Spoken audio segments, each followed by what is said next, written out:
welcome to Short Story Scene. I'm your host, the storyteller, and here we have a tale called Rio Grande's Last Race by Banjo Paterson.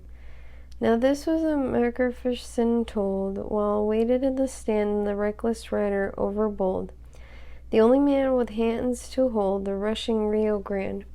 He said, "This is the day I bid goodbye, to bit the bridle rein, to the ditch deep and the fences high, for I have dreamed a dream and I shall never ride again.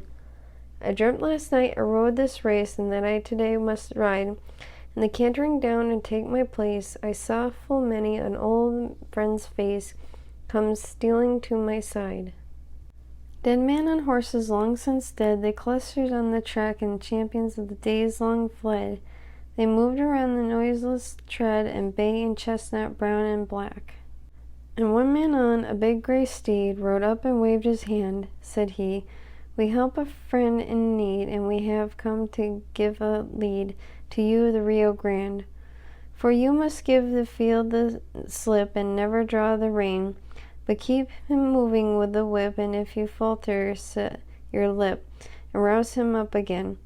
But when you reach the big stone wall, put down your bridle hand and let him sail, he cannot fall, and do not interfere at all, you trust old Rio Grande.'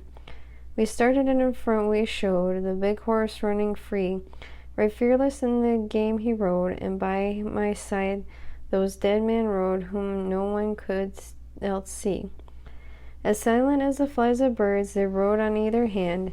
At every fence I plainly heard the phantom leader give the word, 'Make room for Rio Grande.' I spurred him on to get a lead, and I chanced full many and fall, but swifter still each phantom steed kept with me, and at racing speed they reached the big stone wall. And there the phantoms on each side drew in and blocked his leap. 'Make room,' I loudly cried, and right in front of the seemed to ride. I cursed him in my sleep. He never flinched, he faced the game and struck it with his chest, and every stone burst out in flame, and Rio Grande and I became the phantoms with the rest. And then I woke, and for a space all nerveless did I seem, for I have ridden many a race, and never one of such a pace as in the fearful dream. And I am sure as a man can be, that out upon the track those phantoms that the men cannot see are waiting now to ride with me, and I shall not come back.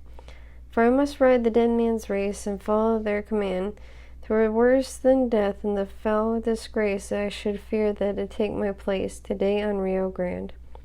He mounted and he just, he threw, and he never sign of gloom, but all would hear that the story knew that Jack Macpherson, brave and true, was going to his doom. They started, and the big black steed came flashing past the stand. A single-handed in the lead, he strode along the racing speed, the mighty Rio Grande.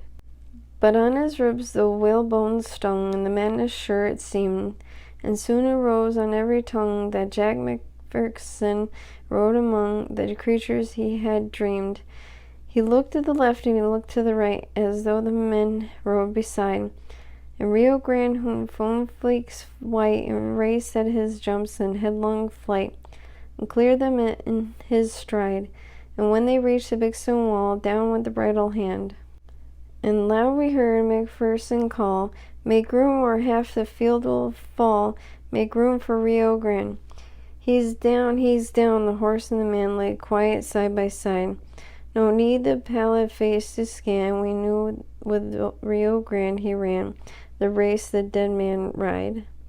And that concludes our tale, Rio Grande's Last Race by Banjo Paterson.